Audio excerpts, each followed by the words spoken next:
রহমানির রহিম। আসসালামু আলাইকুম প্রিয় শিক্ষার্থী, ছোট্ট সোনামণিরা কেমন আছো? আশা করি তোমরা সকলেই ভালো আছো। শিক্ষক স্কুলের পক্ষ থেকে তোমাদের সবাইকে জানাচ্ছি শুভেচ্ছা। আজকে আমি তোমাদের ৭.২ আরও কিছু বিষয়বস্তু রয়েছে, সেগুলো তোমাদের সাথে আলোচনা করব। প্রথমে ৫ জন শিশু ছিল। প্রথমে বলতে আমরা এর আগে কি পার্কে যে ৫ জন শিশু পেয়েছিলাম, সেই ৫ জন শিশুর কথা বলা হয়েছে। দেখো, প্রথমে ৫ জন শিশু ছিল। এই যে ৫ জন শিশু, ১ ২ ৩ ৪ ৫। দেখো বক্স রয়েছে কয়টি? ১ ২ ৩ ৪ ৫। আমরা ৫ জন শিশু এবং ৫টি বক্স পেলাম। পরে আরও ২ জন শিশু আসলো। ওই যে আমরা পার্কে ২ জন শিশু পরে পেয়েছিলাম, সেই ২ জন শিশুর কথা এখানে বলা হয়েছে। ১ ২, ২টি বক্স ১ ২। এখন ছোট্ট সোনামণিরা তোমরা দেখতে পাচ্ছ এই যে একটি তীর চিহ্ন দেখা যাচ্ছে, এটাতে বোঝাচ্ছে এই যে ৫ জন শিশু আর এই ২ জন শিশু আমাদের কি করতে হবে? একত্রে করতে হবে। এখন আমরা এই দেখো, এই যে ৫টি বক্স আর এই যে ২টি বক্স, এটা কি একত্রে হয়েছে। এখন আমরা এই ৫ জন শিশু আর এই ৫টি বক্স, এই ৫টি বক্স আর এই ২ জন শিশু আর এই ২টি বক্সকে কি করব? একত্রে করব। একত্রে করে আমরা কি গণনা করব। দেখো ১ ২ ৩ ৪ ৫ ৬ ৭, তাহলে আমাদের কত হলো? ৬০টি শিশু হলো। নিচে ৫ এর সাথে ২ যোগ করলে ৭ হয়। আমরা কি জানি যে ৫-এর সাথে ২ যোগ করলে ৭ হয়। আমরা এই যে ৫ জন শিশু আর ২ জন শিশু একত্রে করেছি, সেটাকে এখানে বলা হয়েছে গাণিতিকভাবে ৫-এর সাথে ২ যোগ করলে ৭ হয়। এই দেখো ৫ যোগ ২ সমান সমান ৭। তাহলে আমরা কি পেলাম? ৫ যোগ ২ সমান সমান ৭। তাহলে আমরা কি পেলাম? ৭। ৫ যোগ ২ করলে আমাদের ৭ হয়। একসাথে করলে কতটি হবে? আসো আমরা নিচে চিত্রে দেখি যে ফল রয়েছে, আনারের ফল। এগুলো কি করতে হবে আমাদেরকে সোনামণিরা? একসাথে করতে হবে। তাহলে আমরা এগুলোকে একসাথে করে গণনা করি। ১ ২ ৩ ৪ ৫। তাহলে আমরা কয়টি আনার পেলাম? হ্যাঁ, ৫টি আনার পেলাম। এই দেখো বক্স কয়টি? ১ ২ ৩ ৪ ৫। এই দেখো সংখ্যা ৫। এখন পাশে আমরা দেখতে পাচ্ছি আরও ৩টি আনার, ১ ২ ৩। তাহলে নিচে আমাদের ১ ২ ৩, ৩টি বক্স, সংখ্যা ৩।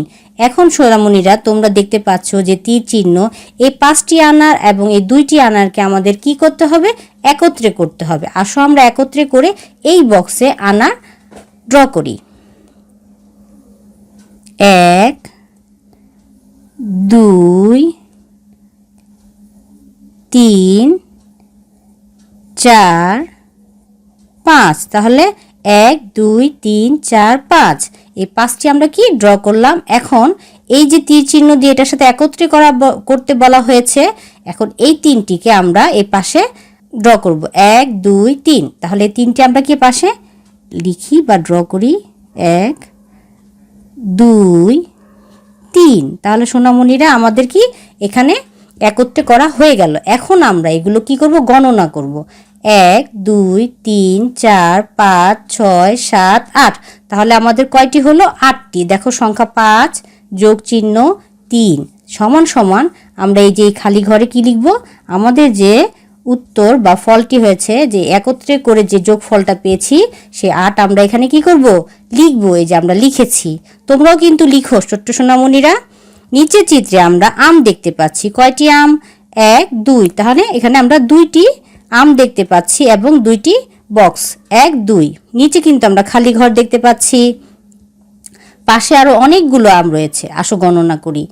১ ২ ৩ ৪ ৫ ৬ ৭। কয়টি আম রয়েছে? ৭টি। নিচে ১ ২ ৩ ৪ ৫ ৬ ৭, ৭টি বক্স রয়েছে এবং একটি খালি ঘর রয়েছে। সমান সমান পাশে আরেকটি খালি ঘর রয়েছে।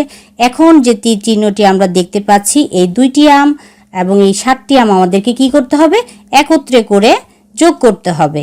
তাহলে আমরা এই 2টি আমের জন্য কত লিখতে পারি? ১ ২, সংখ্যা ২ যোগ চিহ্ন ১ ২ ৩ ৪ ৫ ৬ ৭। তাহলে আমরা 7টি আম 7টি বক্স পেলাম। তাহলে আমরা সংখ্যা লিখব 7 সমান সমান। এখন আমাদের এখানে কি করতে হবে সোনামণিরা? যোগফল লিখতে হবে ২ আর ৭। এই ২ আর ৭ আমরা একত্রে করলে কত পাবো? সেটি আমাদের এখন গণনা করে বের করতে হবে। দেখো ২ ১ ২ 3 4 5 6 7 8 9। তাহলে এই 2টি আম আর এই 7টি আম যোগ করে আমরা সংখ্যা কত পেলাম? 9। তাহলে আমাদের এই 2 আর 7 যোগ করে কি হলো? এই 2 যোগ 7 সমান সমান 9। তাহলে ছোট্ট সোনামণিরা আমরা কি 2 আর 7 যোগ করে 9 পেলাম। তাহলে ছোট্ট সোনামণিরা যোগ সম্পর্কে কি আমাদের আরও কিছু ধারণা হলো। তোমরা সকলেই ভালো থাকো, সুস্থ থাকো। আগামী পর্ব দেখার আমন্ত্রণ জানিয়ে আজকের মতো এখানেই শেষ করছি। আল্লাহ হাফেজ।